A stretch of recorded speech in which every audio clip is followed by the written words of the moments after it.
اسی ادا کو اللہ کو پسند آئی تو اللہ نے آیت کریمہ نازل فرمایا ہے وَيُؤْثِرُونَ عَلَىٰ أَنفُسِهِمْ وَلَوْ كَانَ بِهِمْ خَصَاصَةٌ، خود ضرورت مند رہ کر بھی دوسروں کی ضرورتوں کو ترجیح دیتے ہیں۔ آج ذرا آپ نظر دوڑا کر دیکھیں میرے اور آپ کے گھروں میں ہمارا کیا حال ہے۔ آج اللہ کے فضل سے ہم اتنا کھا رہے ہیں، اتنا پی رہے ہیں جس کا کوئی شمار نہیں کر سکتے ہم، اتنی لذیذ نعمتوں کا آج ہم کھا رہے ہیں پی رہے ہیں۔ پہلے زمانے میں تو دیکھا جاتا کہ اگر کھانا بچ جائے رات کے موقع میں تو اس کھانے کو غریبوں میں تقسیم کرنے کی بات ہوتی۔ آج تو فریج وغیرہ کا زمانہ ہے، اگر کھانا بچ بھی جاتا ہے تو مسکینوں کو نہیں دیا جاتا، اٹھا کر فریج میں رکھ دیتے ہیں، 2-3 دن 4 دن تک اسے کھاتے تو نہیں ہیں لیکن اسی طرح سے اسے خراب کرنے کے بعد اٹھا کر پھینک دیتے ہیں۔ کیسے لوگ تھے، ہمیشہ کسی بھی چیز آپ کے پاس پہنچتی تو فوراً قبول نہیں کرتے تھے، ہمیشہ خیال کرتے کہ کیا میں اس کا مستحق ہوں یا مجھ سے بھی زیادہ اور کوئی مستحق ہے۔ کسی بھی چیز، وہ زمانے میں 2 مہینوں تک گھروں میں چولہا نہیں جلتا۔ اس زمانے کے دور میں عبداللہ بن عمر کہتے ہیں کہ ایک گھر ہمارے پاس ایک بکری کا سر آیا، بکری کے سر کو ہم نے مدینہ کے مستحق گھر کے حوالے کیا۔ اس گھر میں کافی دنوں سے چولہا نہیں جلا تھا، ہم نے اس کے گھر کے حوالے کیا۔ گھر والوں کو چاہیے تو تھا کہ کئی مہینوں سے چولہا نہیں جلا ہے، اس سر کو لے لیتے، بکری کے سر کو۔ گھر والوں نے کہا کہ نہیں، ہمارے بازو والے گھر کے اندر بھی چولہا نہیں جلا ہے، ہم تو کھجوروں پر گزارا ہمارا ہوا ہے، لیکن بازو والے گھر کے اندر وہ کھجوریں بھی نہ ہوں گی، ہم سے زیادہ مستحق ہمارے بازو والے ہیں۔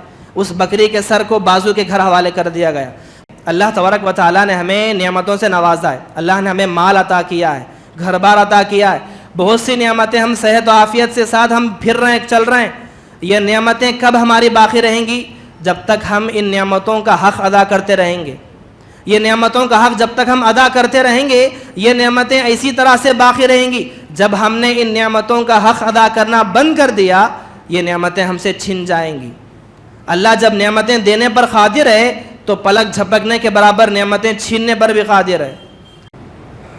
ان الحمد للہ نحمده ونستعینه ونستغفره ونعوذ بالله من شرور انفسنا ومن سیئات اعمالنا من يهده الله فلا مضل له ومن يضلله فلا هادي له واشهد ان لا اله الا الله واشهد ان محمدا عبده ورسوله اما بعد فان خير الحديث كتاب الله وخير الهدي هدي محمد صلى الله عليه وسلم وشر الأمور محدثاتها وكل محدثة بدعة وكل بدعة ضلالة وكل ضلالة في النار فأعوذ بالله السميع العليم من الشيطان الرجيم بسم الله الرحمن الرحيم قاف القرآن المجيد بل عجبوا أن جاءهم منذر منهم فقال الكافرون هذا شيء عجيب أإذا متنا وكنا ترابا ذلك رجع بعيد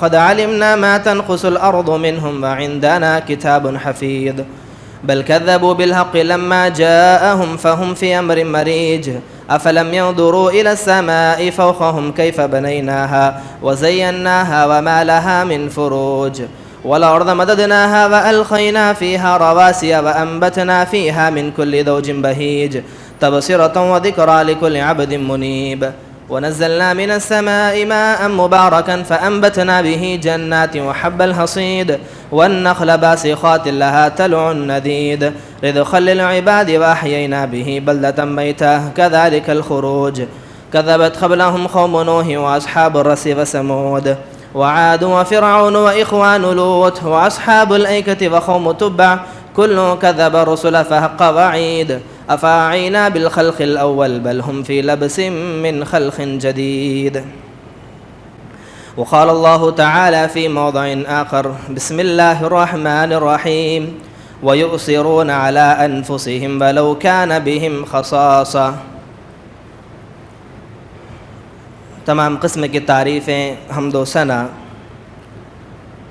بڑائی و کبریائی اسی اللہ کے لیے لائق و سزاوار ہیں جو اس کائنات کا رب العالمین ہے۔ بے پناہ درود و سلام نازل ہو تمام انبیاء علیہ الصلاۃ والسلام پر، بالخصوص میرے اور آپ کے آخری نبی جناب محمد رسول اللہ صلی اللہ علیہ وسلم مقدسہ پر، اللہم صلی وسلم وبارک علیہ۔ محترم حاضرین، خطبہ مسنونہ کے بعد میں نے آپ کے سامنے قرآن مجید کی ایک مشہور و معروف آیت کریمہ تلاوت کی جو ایثار و قربانی کے حوالے سے جانی جاتی ہے۔ اللہ تبارک و تعالیٰ نے اس میں ارشاد فرمایا وَيُؤْثِرُونَ عَلَىٰ أَنفُسِهِمْ وَلَوْ كَانَ بِهِمْ خَصَاصَةٌ، تم میں سے کچھ لوگ ایسے بھی ہیں جو خود ضرورت مند رہ کر بھی دوسروں کی ضرورتوں کو ترجیح دیتے ہیں۔ محترم حاضرین، سماج میں آج کے اس ماحول میں جب ہم نظر دوڑاتے ہیں، ایک بہت بڑی چیز دیکھنے کو یہ ملتی ہے کہ ہر آدمی اپنی اپنی جگہ مصروف ہے۔ دوسرے معنوں میں اگر یوں کہیں تو ہر آدمی اپنی اپنی جگہ خود غرض بن چکا ہے، جسے صرف اپنی اور اپنے گھر والوں کی فکر ہوتی ہے، اسے بس اپنے گھر کے بچوں کی فکر ہوتی ہے، اپنے بیوی بچوں کے علاوہ، اپنے گھر کے علاوہ وہ کسی اور کی فکر نہیں کرتا، نہ اس کے پڑوسیوں کی فکر کرتا ہے، نہ اپنے رشتہ داروں کی فکر کرتا ہے، نہ اپنے عزیز و اقراب کی فکر کرتا ہے، کسی کی فکر نہیں۔ وہ اچھا ہے اور اس کی بیوی بچے اچھے ہیں تو بس اسی سے اس کا مطلب رہتا ہے، جس کو خود غرض انسان کہتے ہیں۔ شریعت کی نظر میں ایسا انسان صحیح معنوں میں کامل مومن نہیں ہو سکتا۔ کامیاب مومن، پکا صحیح معنوں میں کامل مومن وہ ہے جو اپنے ساتھ ساتھ ہر ایک آدمی کی فکر کرتا ہے، اس کے بھائیوں کی بھی، اس کے پڑوسیوں کی بھی، اس کے رشتہ داروں کی بھی، اس کے دوست احباب کی بھی، ہر ایک انسان کی فکر کرتا ہے اور دیکھتا ہے کہ کون کس حالت میں ہے۔ میں اچھا ہوں تو ضروری نہیں کہ میرے پڑوسی کے گھر بھی اچھے ہوں، میں خوشحال ہوں تو ضروری نہیں کہ میرے پڑوسی کے گھر بھی خوشحال ہو۔ میرے پڑوسی کے گھر میں کسی نہ کسی طرح کی پریشانی ہے، میرے رشتہ داروں میں کسی نہ کسی طرح کی پریشانی ہے، میرے خاندان کے لوگوں میں جو قریب رہنے والے ہیں ان میں کچھ پریشانی کے ان کے حالات کچھ چل رہے ہیں۔ مومن کیا ہوتا ہے؟ ہمیشہ دوسروں کی فکر کرتا ہے اور دوسروں کی پریشانیوں کو دور کرنے کی کوشش کرتا ہے، جسے شریعت کی نظر میں خدمت خلق کہتے ہیں۔ خدمت خلق کیا ہے؟ میں کسی ایک آدمی کی جو مجھے جانتا نہیں، میں اسے جانتا نہیں، بنا کوئی اس کے کچھ فائدے کہ میں اس کی مدد کرتا ہوں، صرف اور صرف اللہ کو راضی کرنے کے لیے، اسی کو خدمت خلق کہتے ہیں۔ اس کی بڑی اہمیت شرع قرآن و حدیث کے اندر ہمیں ملتی ہے۔ جو لوگ خدمت خلق کرتے ہیں، ہمیشہ دوسروں کو اچھا کرنے کی کوشش، ہمیشہ دوسروں کو سہارا دینے کی کوشش، ہمیشہ دوسروں کے مصیبتوں میں ہاتھ بٹانے کا جو کام کرتے ہیں، یقیناً یہ لوگ بڑے کامیاب لوگ ہیں اور بڑی نیکی کے کام کرنے والے لوگ ہیں۔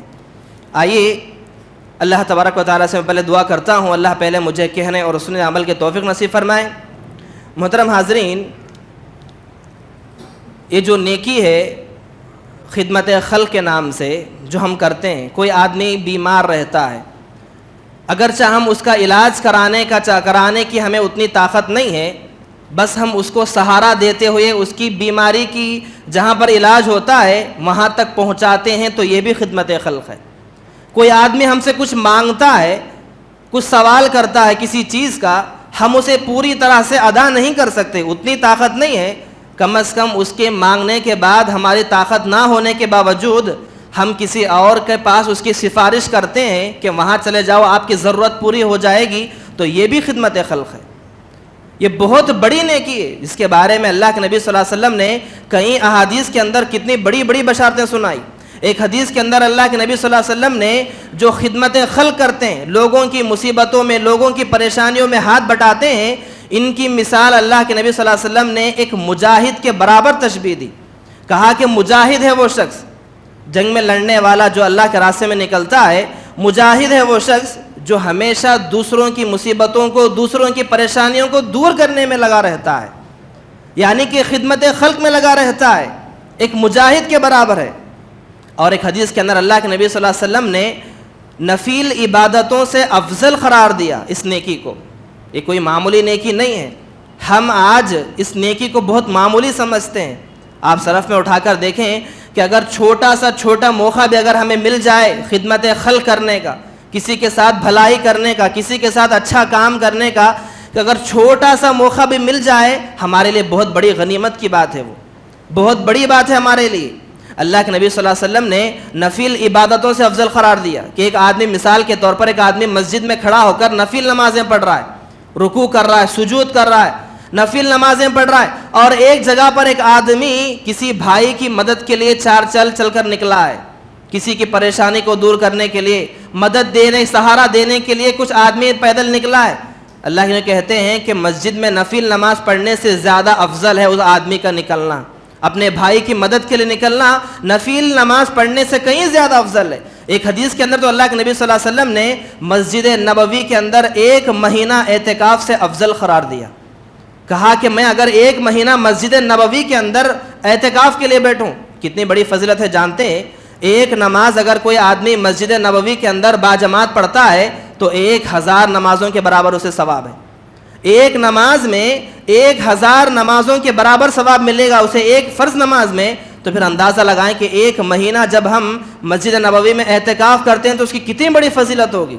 کہا کہ کوئی کسی بھائی کی مدد کے لیے نکلنا, کسی کی ضرورت پوری کرنے کے لیے نکلنا مسجد نبوی میں 1 مہینہ اعتکاف سے زیادہ بہتر ہے. اللہ اکبر, کوئی معمولی چیز نہیں ہے, بلکہ کتنی حدیثوں کے اندر اللہ بہت سی فضیلتیں ہمیں کتنی حدیث ملتی ہیں. بلکہ اللہ کے نبی صلی اللہ علیہ وسلم نے فرمایا کہ اللہ کی محبت حاصل کرنے کا بہترین ذریعہ ہے. کوئی آدمی چاہتا ہے کہ اللہ مجھ سے محبت کرے, اللہ کی محبت جس آدمی کو مل جائے, اس سے بڑی کامیابی اور دنیا میں کیا چاہیے. جس آدمی سے اللہ محبت کرنے لگے, اس سے بڑی کامیابی, اس کے لیے خوشی کی بات کیا ہوگی. اللہ کے نبی نے کہا کہ جو آدمی ہمیشہ لوگوں کی خیر خواہ میں رہتا ہے, لوگوں کی بھلائی کے کام کرنے میں, لوگوں کی مدد کرنے میں, لوگوں کو سہارا دینے میں جو آدمی لگا رہتا ہے, وہ آدمی اللہ کی نگاہوں میں سب سے زیادہ محبوب ہے. اللہ کی محبت اسے سب سے زیادہ حاصل ہوتی ہے. محترم حاضرین, آئیے تاریخ اٹھا کر دیکھیں ہم سے پہلے کیسے کیسے لوگ گزرے اس زمانے میں. مثالیں بھری پڑی ہیں, ہم بار بار ان باتوں کو سنتے ہیں, کئی مرتبہ ہم نے واقعات کو سنا ہوگا, لیکن پھر بھی عملی میدان میں میں اور آپ خالی ہیں. کیسے کیسے لوگ گزرے, سلف صالحین کے بارے میں اٹھا کر دیکھیں, اللہ کے نبی صلی اللہ علیہ وسلم کی زندگی کو اٹھا کر دیکھیں, صحابہ کی زندگی کو اٹھا کر دیکھیں. خود ضرورت مند رہ کر بھی ہمیشہ اپنوں سے دوسروں کو ترجیح دیا کرتے تھے. جو آیت کریمہ میں نے آپ کے سامنے تلاوت کی, یہ آیت کریمہ کس کے حق میں نازل ہو جانتے ہیں؟ حضرت ابو طلحہ رضی اللہ تعالیٰ عنہ, یہ انصاری صحابی ہیں. کیا ہوا, ایک مہمان اللہ کے نبی کی خدمت میں حاضر ہوا. اللہ کے نبی کی خدمت میں ایک مہمان حاضر ہوا. دیکھیں آپ صلی اللہ علیہ وسلم کا بھی معمول تھا, پہلے اللہ کے نبی اپنے گھر میں دیکھتے, بعد میں لوگوں کے پاس بھیجتے. میرے اور آپ کی طرح نے آج ہمیں کسی کام کا موقع ملتا ہے تو ہم پہلے دوسروں کے حوالے کرنے کی کوشش کرتے ہیں. اللہ کے نبی صلی اللہ علیہ وسلم سب سے پہلے خود کرنے کی کوشش کرتے, خود اپنے گھر میں دیکھتے, نہ ہونے کے باوجود جب جا کر مسجد میں اعلان کیا کرتے. پہلے مہمان آیا, مہمان کے اس کی کھانے پینے کا انتظام کرنا تھا, تو اللہ کے نبی نے پہلے اپنے گھر میں معلومات کی, اپنے گھروں میں معلوم کروایا کہ کیا گھروں میں کھانے کے لیے کچھ کھانا ہے یا نہیں. پورے گھروں میں اطلاع پہنچی, معلوم پڑا کہ نہیں, کھانے کے لیے کچھ بھی کھانا نہیں ہے, بس صرف اور صرف پانی ہے. اب مہمان کو پانی پلا کر تو رکھ نہیں سکتے. کھانا نہ ملنے کی صورت میں اللہ کے نبی مسجد میں آئے, آ کر مسجد میں اعلان کیا کہ کون ہے آج جو میرے مہمان کو اپنا مہمان بنانا چاہتا ہے. صحابہ بیٹھے ہوئے تھے, اچانک سے صحابہ کی جماعت میں ایک صحابی حضرت ابو طلحہ رضی اللہ تعالیٰ عنہ اچانک سے اٹھ کر کھڑے ہوئے. فوراً جیسے اللہ کے نبی کی زبانی نکلی, کہا کہ اللہ کے نبی میں آج اپنا مہمان بنانے کے لیے تیار ہوں. یہ صحابی وہ صحابی ہیں جنہیں ابھی تک انہیں خود معلوم نہیں کہ اپنے گھر میں کھانا ہے یا نہیں. اٹھ کر کہنے کو تو کہہ دیے کہ میں مہمان بنانے کے لیے تیار ہوں, مہمان کو لے جانا چاہتا ہوں, لیکن خود معلوم نہیں کہ ہمارے جو اس گھر میں لے کر جا رہا ہوں گھر میں کھانا ہے بھی یا نہیں, انہیں بھی معلوم نہیں. بس اللہ کے نبی کی زبانیں نکلی تو لے کر نکل گئے. گھر پہنچے, جا کر بیوی سے پوچھا آج ہمارے گھر اللہ کے نبی کا مہمان ہے, کھانے کے لیے کیا ہے گھر میں؟ بیوی نے کہا کہ بس اتنا کھانا ہے کہ جو سوکھی روٹیاں رکھی ہوئی ہیں, اتنی روٹیاں ہیں کہ بس ہمارے بچے کھا سکتے ہیں, کوئی اور نہیں. اللہ اکبر. کہا کہ اچھی بات ہے, وہی سوکھی روٹیاں مہمان کے لیے رکھ دیں گے, بچوں کو کسی بھی طرح سے بہلا کے سلا دینا, بچے بھوکے سو جائیں, اور مہمان کو ہم وہ کھانا رکھ دیں گے اور میں مہمان کے ساتھ میں بھی بیٹھوں گا. کہیں یہ نہ ہو، شک نہ ہو کہ مہمان جب کھانے کے لیے بیٹھے اور ہم نہ کھائیں تو اسے شک ہو سکتا ہے کہ لوگ کھا رہے ہیں یا نہیں، ان کے پاس بھی کھانا ہے یا نہیں. اگر وہ کھانا کم کھا سکتا ہے اس گمان سے، اس لیے میں بیٹھوں گا، بہانے سے کسی طرح سے تم چراغ کو بند کر دینا، اور جب میں کھانے کے لیے بیٹھوں تو چراغ بند کر دینا. بیوی نے ایسا ہی کیا. مہمان آ کر بیٹھا، مہمان کے سامنے کھانا، انہوں نے بچوں کا کھانا پیش کیا، چراغ بند کر دیا گیا. اندھیرے میں مہمان کھاتا رہا، ساتھ میں میزبان بیٹھ کر خالی خاموش بیٹھا رہا. یہ ادا اللہ کو اتنی پسند آئی. میاں بیوی، شوہر میاں بیوی اور 2 بچے اسی طرح سے رات بھر بھوکے سو گئے.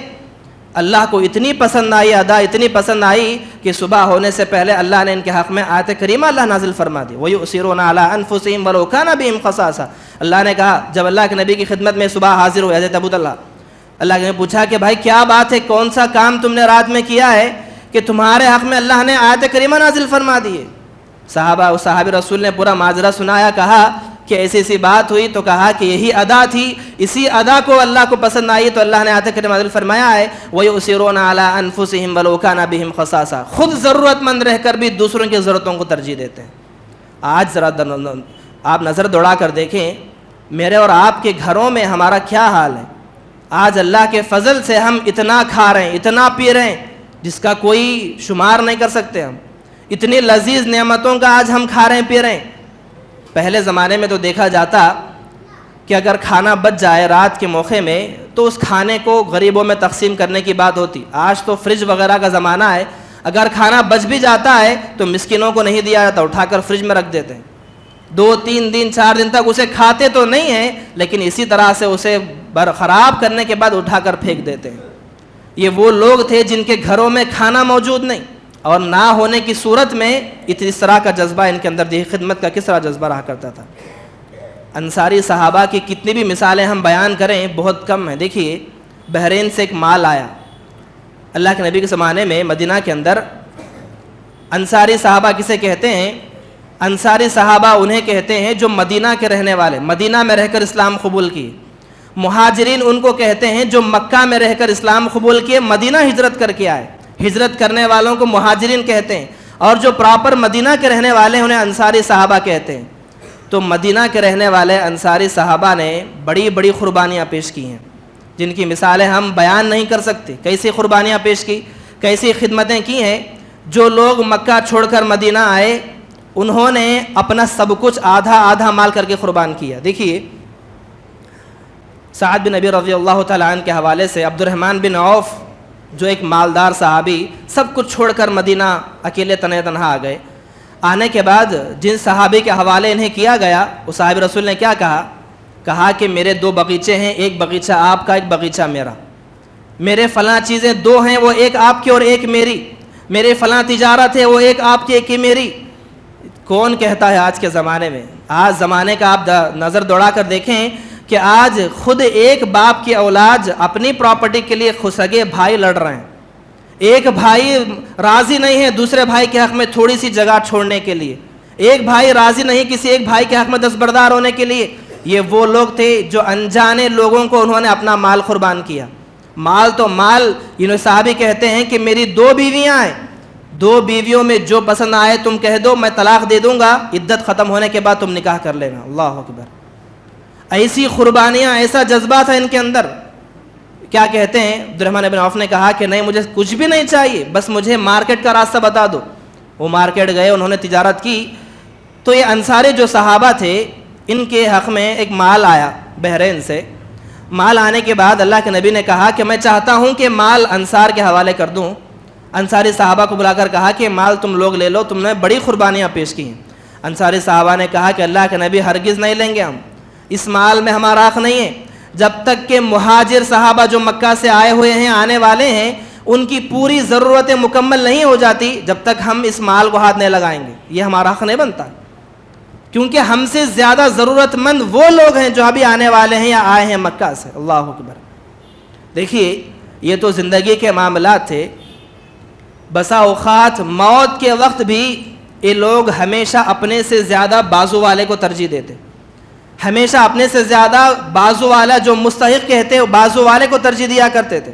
صحابی رسول ابو جہیم بن حذیفہ رضی اللہ عنہ کہتے ہیں کہ میرا ایک سگا بھائی یا چچیرا بھائی یرموک کی لڑائی ہوئی، اس لڑائی میں گیا ہوا تھا، مجھے اطلاع ملی کہ میرا بھائی بھی گیا ہوا ہے، ساتھ میں کچھ لوگ بھی میرے خاندان کے گئے ہوئے ہیں۔ میں نے سوچا کہ اس لڑائی میں بہت سے لوگ زخمی ہوئے ہیں، جا کر دیکھوں کہ ان کی کیا حال ہے۔ میں رات میں پہنچا اس مقام پر جہاں پر لوگ ٹھہرے ہوئے تھے، زخم میں چور چور ہے میرا بھائی۔ میں پانی میں ایک پیالے میں پانی لے کر میں میرے بھائی کے پاس پہنچا، اس کی میں نے خیریت پوچھی کہ کیا بھائی خیریت سے ہیں؟ تو اس نے کہا کہ پانی کی بہت پیاس لگ رہی ہے، پانی پینا چاہتا ہوں۔ میں نے اپنے ہاتھ سے اپنے بھائی کو پانی پیش کیا، اتنے میں کیا دیکھتا ہوں بازو سے ایک اور زخمی بھائی بیٹھا ہوا ہے، وہ کہتا ہے کہ مجھے بھی پانی کی ضرورت ہے۔ جیسے بازو سے آواز آئی، میرے بھائی نے کہا کہ مجھ سے زیادہ میرا بازو والا بھائی حقدار ہے، یہ پانی اسے پلا دو۔ جب میں دوسرے آدمی کے پاس پہنچا تو اچانک سے کیا دیکھتا ہوں تیسرے آدمی کی آواز آئی، کہا کہ مجھے بھی پانی کی ضرورت ہے۔ دوسرے نے کہا کہ تیسرے کو ضرورت ہے، وہاں پر پہنچا دو۔ میں تیسرے آدمی کے پاس پہنچا تو تیسرے نے کہا کہ مجھ سے زیادہ پہلا والا حقدار ہے جو آپ کا بھائی ہے، آپ پہلے اپنے بھائی کو پلائیں بعد میں ہمیں پلائیں۔ تیسرے نے بھی پینے سے انکار کیا۔ جب میں تیسرے سے پہلے والے کے پاس پہنچا ہوں، پہنچنے سے کہ دیکھتا کیا ہوں، جب تک میرا بھائی انتقال کر چکا ہے، اس کی روح قبض ہو چکی ہے۔ جب میرے بھائی جب دنیا سے رخصت ہو چکا ہے، دوسرے کے پاس پہنچا تو دیکھا کہ وہ بھی دنیا سے رخصت ہو چکا ہے۔ تیسرے کے پاس گیا تو تیسرے کا بھی انتقال ہو چکا ہے۔ تینوں لوگوں نے بغیر پانی پیے کہ تینوں کے تین انتقال کر گئے، کوئی پانی نہیں پیا، بس اسی لیے کہ مجھ سے زیادہ مستحق میرا بھائی ہے۔ اللہ اکبر۔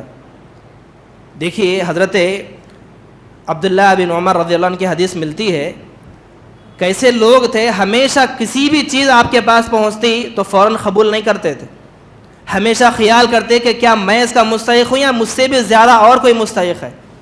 کسی بھی چیز، وہ زمانے میں 2 مہینوں تک گھروں میں چولہا نہیں جلتا۔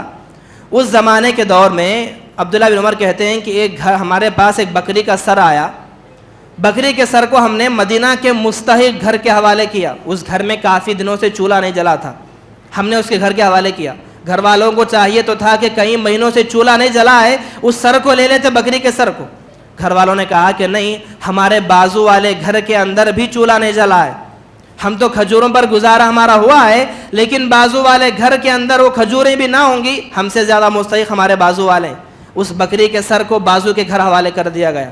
بازو والوں نے بھی قبول نہیں کیا، کہا کہ ہم سے بھی زیادہ مستحق ہیں۔ صاحب رسول کہتے ہیں راوی حدیث کہ یہ سر، بکری کا جو سر آیا ہوا تھا، 1 نہیں 2 نہیں 7 گھروں تک گھومتا رہا، ہر آدمی کہتا کہ مجھ سے زیادہ مستحق وہ ہے، اس کے حوالے کر دے۔ 7 گھر گھومنے کے بعد پھر پہلے گھر میں آیا، ہم نے تحقیق کی تو پتہ چلا پورے مدینہ کے اندر سب سے زیادہ مستحق گھر کسی کا ہے تو وہی گھر ہے جس گھر وہ بہت زیادہ مستحق ہے، ہم نے انہی کے حوالے کیا۔ تو مثالیں بتاتی ہیں ہمیں کہ ہمارے پاس اگر چیز موجود ہے تو ہم اس چیز کو سب سے پہلے ہم وہ دیکھنا ہے کہ ہم سے زیادہ مستحق کون ہے، کسی بھی چیز کے حوالے سے۔ اللہ نے ہمیں نوازا ہے، اگر کسی چیز کو ہمارے پاس کوئی چیز ہمارے پاس بچتی ہے کسی کھانے کے بعد یا پہننے کے بعد، تو ہمیں سوچنا چاہیے کیا ان کپڑوں میں، کیا ان کھانوں کا کوئی اور مستحق بھی ہے جس کے حوالے میں کر دوں۔ محترم حاضرین، خدمت خلق یہ کوئی معمولی چیز نہیں ہے۔ دیکھیے تاریخ میں آپ اٹھا کر دیکھیں، کتنے واقعات بھی لے لیں، بھرے پڑے ہیں اس سلسلے میں۔ حضرت عمر بن خطاب رضی اللہ تعالیٰ عنہ کی زندگی ایک مثالی زندگی، ایسی زندگی کہ خدمت خلق کے حوالے سے اگر گفتگو کرنا ہے تو آپ کی پوری سیرت کافی ہے۔ آپ کی پوری زندگی، آپ کی پوری خلافت صرف اور صرف زیادہ طور پر خدمت خلق میں گزری، ہمیشہ لوگوں کی خدمت۔ کوئی سہارا کسی کو نہ ہوتا تو آپ جا کر سہارا دیتے، کوئی پریشان حال ہے تو آپ اس کی پریشانی کو دور کرنے میں لگ جاتے، کوئی بیمار رہتا تو اس کی عیادت میں۔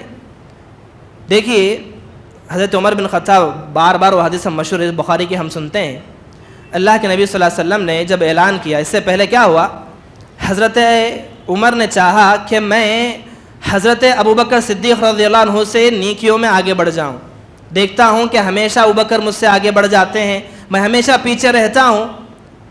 ایک مدینہ کے باہر ایک جھوپڑی تھی جس میں ایک بڑھیا رہا کرتی تھی جو نابینا تھی، جس کا کوئی سہارا نہ تھا۔ وہ بڑھیا اکیلی گھر میں رہتی جس کا کوئی سہارا نہیں، جو نابینا ہے۔ حضرت عمر نے چاہا کہ اس بڑھیا کی کون خدمت کرنے والا، کوئی خدمت کرنے والا نہیں، تو تو میں کل سے اس کی خدمت کروں گا، صبح ہونے سے پہلے اس کے گھر پہنچوں گا اور اس کا جو بھی کام وغیرہ ہے، اس کا پانی بھرنا ہے، اس میں جو بھی کام کرنا ہے میں کر دوں گا، کسی کو پتہ بھی نہیں چلے گا۔ فجر کی نماز ہوئی، نماز کے بعد اس بڑھیا کے مکان اس جھوپڑی میں پہنچے تو دیکھا کہ پورا کام مکمل ہو چکا ہے، پانی بھی بھر دیا گیا ہے، جھاڑو پوچھا بھی ہو چکا ہے۔ حضرت عمر نے اس بڑھیا سے پوچھا کہ کون آ کر اس پورے کام کو کر گیا ہے، کس نے کیا ہے؟ بڑھیا نابینا تھی، اس نے کہا کہ مجھے تو پتہ نہیں، کوئی آیا تھا تیرے ہی طرح آ کر اس کام کو کر چلا گیا۔ حضرت عمر نے کہا کہ شاید کوئی آیا ہوگا تو کل نہیں آئے گا تو میں کل چلا جاؤں گا۔ دوسرے دن فجر کی نماز سے بعد پہنچے تو دیکھا کام مکمل ہو چکا ہے، پھر سے کام کر چکا ہے۔ تیسرے دن بھی گئے تو دیکھا کام مکمل ہے۔ اب 3 دن دیکھنے کے بعد انہیں اندیشہ ہوا کہ نہیں، کوئی اور ہے جو ہمیشہ نیکیوں میں آگے بڑھنے کی فکر ہے اس کی بھی، تو سوچا کہ اب نہیں، کل دیکھنا پڑے گا کہ کون ہے جو مجھ سے پہلے آ کر کام کر رہا ہے۔ رات کے اندھیرے میں جا کر اس کی جھوپڑی کے پیچھے چھپ گئے، دیکھا کہ آخر دیکھیں کہ کون آ کر کرنے والا ہے۔ اتنی رات میں، اتنے اندھیرے میں، پورے شہر کے باہر آ کر ایک جھوپڑی میں بڑھیا کا کام کرنے والا کون ہے؟ دیکھا رات میں چھپ کر تو کون آتے ہیں؟ حضرت ابو بکر صدیق رضی اللہ تعالیٰ عنہ، جو رات میں چھپ کر چوری سے، کسی کو پتہ نہ چلے کہ ابو بکر کام کر رہے ہیں۔ دیکھیے نیک عمل کرتے وقت بھی کیسے لوگ تھے جو چھپ کر کیا کرتے تھے، کسی کو پتہ نہ چلے۔ وہ ابو بکر آ رہے ہیں، جھوپڑی میں داخل ہو رہے ہیں، بڑھیا کا پورا کام کر رہے ہیں اور پھر سے نکل جا رہے ہیں۔ اس وقت کہا کہ کاش کہ میں ابو بکر سے نیکیوں میں کبھی آگے نکلتا، کبھی میں آگے نہیں نکل سکتا۔ تو خدمت یہ کوئی معمولی چیز نہیں ہے، ہمیشہ مجھے اور آپ کو دیکھنا چاہیے کہ کیا کون مستحق ہے ہم سے زیادہ۔ آج ہمارے آزو بازو کا پڑوسی مستحق ہے، ہمارے پڑوس میں ایک آدمی بیمار ہے، اس کی بیماری کی ہمیں اس کی بیماری کا علم ہی نہیں، وہ کیوں بیمار ہے، ہمیں پوچھنے کی توفیق بھی نہیں ہوتی، ہمیں پوچھنے کی توفیق بھی نہیں ہوتی کہ کیوں بیمار ہے۔ بس ہم اپنے گھر میں کھانے پینے میں مگن ہیں، ہمارے گھر میں کھانا پک رہا ہے، اچھے پکوان پکا کر ہم کھا رہے ہیں، بازو میں پڑوسی بھوکا ہے، ہمیں اس کا علم بھی نہیں کہ بھوکا ہے وہ۔ کتنے ایسی خدمتیں ہیں۔ دیکھیے حضرت عمر رضی اللہ عنہ کی زندگی سے ایک اور واقعہ بتاتا ہوں میں، کہ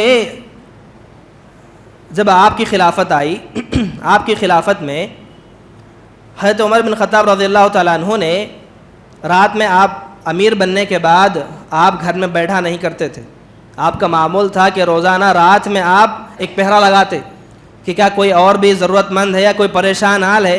رات میں آپ سوتے نہیں تھے، چکر لگایا کرتے تھے۔ آپ رات میں نکل کر چلے گئے، جا کر دیکھا کہ دیکھیں کہ کون کوئی مستحق ہے تو یا نہیں۔ دیکھا کہ جنگل میں ایک جھونپڑی ہے، جھونپڑی کے باہر ایک آدمی بیٹھ کر زار و خطار رو رہا ہے۔ اس روتے ہوئے آدمی کے پاس پہنچے، پہنچ کر اس سے پوچھا کہ بھائی کیا بات ہے، کیوں رو رہے ہو؟ اس نے کہا کہ آپ سے کیا لینا دینا، میں رو رہا ہوں، آپ سے کیا لینا دینا۔ اسے معلوم نہیں کہ آ کر پوچھنے والا کون ہے۔ کہا کہ بھائی بتاؤ بات تو کیا ہے، کچھ مسئلہ تو حل کر سکتے ہیں۔ کہا کہ نہیں، کل قیامت کے دن مسئلہ میں حل کر لوں گا، کل قیامت کے دن امیر کو جو بنایا گیا ہے عمر کو، اس عمر کو کل میں قیامت کے دن پکڑ کر اللہ کے پاس میرا مسئلہ حل کر لوں گا۔ پھر سے پوچھا کہ بھائی بتاؤ بات کیا ہے اصل میں؟ کہا کہ میری بیوی حاملہ ہے، پریگننٹ ہے، اور پوری طرح سے ابھی وقت قریب ہے کہ بچہ ہونے والا ہے، درد ذہ سے رو رہی ہے، تڑپ رہی ہے، زچگی کا درد ہو رہا ہے اسے، اور میرے گھر میں میرے علاوہ کوئی اور نہیں، میں مرد ہوں، کیا کر سکتا ہوں جا کر؟ اب مجھے ایک عورت کی سہارے کی ضرورت ہے، یہاں پر کوئی نہیں، اور مسلمانوں کی بستی مجھ سے بہت دور ہے، شہر بہت دور ہے، اور عمر جو جسے امیر بنایا گیا ہے اسے میرے بارے میں معلوم بھی نہیں کہ میرے گھر میں ضرورت ہے۔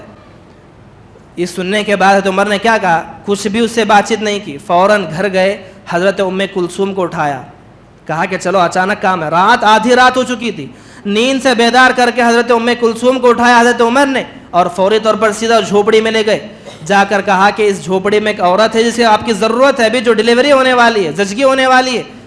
آپ نے ام کلثوم کے حوالے کیا اور آپ باہر بیٹھ گئے، اس آدمی کو تسلی دیتے ہوئے کہا کہ گھبرانے کی بات نہیں، کوئی گھبرانے کی چیز نہیں، آرام سے ہو جائے گا، اچھی چیز ہوگی، آپ پریشان نہ ہوئے۔ اس آدمی کو تسلی دیتے ہوئے فجر ہو گئی، اچانک سے اندر سے آواز آئی، کہا کیا آواز آئی؟ کہا کہ امیر المؤمنین اس آدمی کو خوشخبری سنا دیجئے جسے اللہ نے لڑکا عطا کیا ہے۔ جیسے اس آدمی کے کان میں امیر المؤمنین کا لفظ پڑا، وہ آدمی چونک کر اٹھ کر کھڑا ہوا، کہنے لگا کہ آپ امیر المؤمنین ہیں؟ معاف کیجئے میری زبان سے کچھ الفاظ نکل گئے۔ کہا کہ تمہارے زبان سے کچھ بھی الفاظ نکلے، یہ تو میری ذمہ داری ہے، میرا کام ہے کہ آ کر آپ سے پوچھ کر کرنا. کتنی بڑی مثال ہے. اللہ اکبر. محترم حاضرین، آج ہم خود غرض بن کر زندگی گزار رہے ہیں. آج ہمیں بس ہمارے کام سے، ہمارے مطلب سے، ہمیں اس سے مطلب ہے، ہمارے گھر سے مطلب ہے. اس کے علاوہ معاشرے کا ہمیں کوئی مطلب نہیں، پڑوسیوں کا کوئی مطلب نہیں، رشتہ داروں کا کوئی مطلب نہیں. یہ اچھی چیز نہیں ہے. مومن ہمیشہ دوسروں کی فکر کرنے کی کوشش کرتا ہے. ضروری اس بات کی ہے کہ ہم خدمت خلق میں لگے رہیں. دیکھیں کہ کون ضرورت مند ہے، کون بیمار ہے. اتنا نہیں کر سکتے تو کم از کم ہمارے پڑوس میں ہم بہت کچھ کر سکتے ہیں. دیکھیے کتنی تنظیمیں ایسی ہیں کہ جو تنظیم کا کام ماہانہ ہوتا ہے کہ جو بیواؤں کے گھر ہوتے ہیں، جو یتیم کے گھر ہوتے ہیں، ان کے گھروں کو راشن پہنچاتے ہیں. خدمت خلق کی بہت بڑی دلیل ہے. ایسے کام ہر آدمی کو اپنے اپنے طور پر انفرادی طور پر کرنا چاہیے.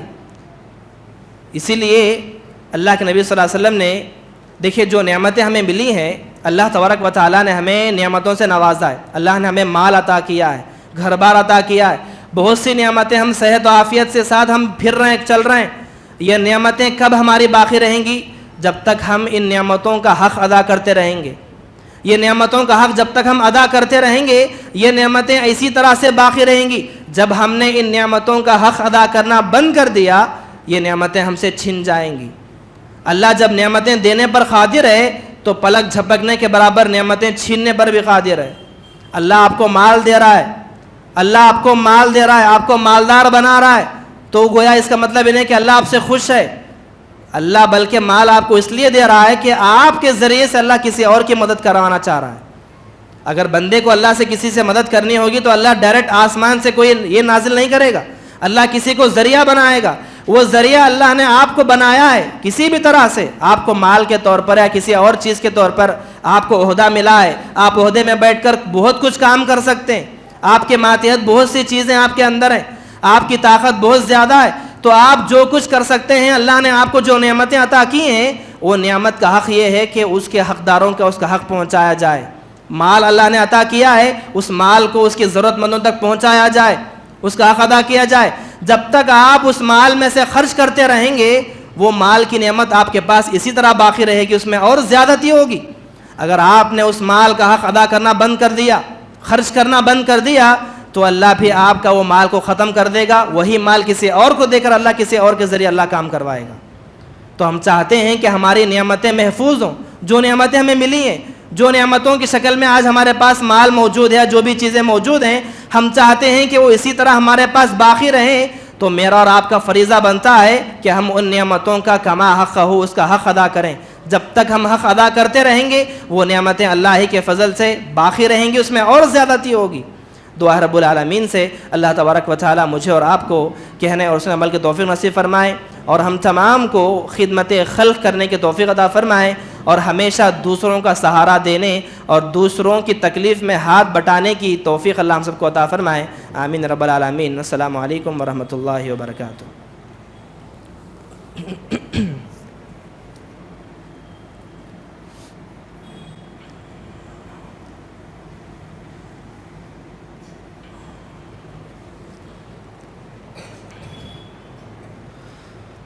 إن الحمد لله نحمده ونستعينه ونستغفره ونعوذ بالله من شرور أنفسنا ومن سيئات أعمالنا. من يهده الله فلا مضل له ومن يضلله فلا هادي له. وأشهد أن لا إله إلا الله وأشهد أن محمدا عبده ورسوله. أما بعد فإن خير الحديث كتاب الله وخير الهدي هدي محمد صلى الله عليه وسلم وشر الأمور محدثاتها وكل محدثة بدعة وكل بدعة ضلالة وكل ضلالة في النار. فأعوذ بالله السميع العليم من الشيطان الرجيم. بسم الله الرحمن الرحيم. إن الله وملائكته يصلون على النبي يا أيها الذين آمنوا صلوا عليه وسلموا تسليما. اللهم صل على محمد وعلى آل محمد كما صليت على إبراهيم وعلى آل إبراهيم إنك حميد مجيد. اللهم بارك على محمد وعلى آل محمد كما باركت على إبراهيم وعلى آل إبراهيم إنك حميد مجيد. عباد الله رحمني ورحمكم الله، إن الله يأمر بالعدل والإحسان وإيتاء ذي القربى وينهى عن الفحشاء والمنكر والبغي يعظكم لعلكم تذكرون اذكروا الله يذكركم وادعوه يستجب لكم ولذكر الله أكبر والله يعلم ما تصنعون.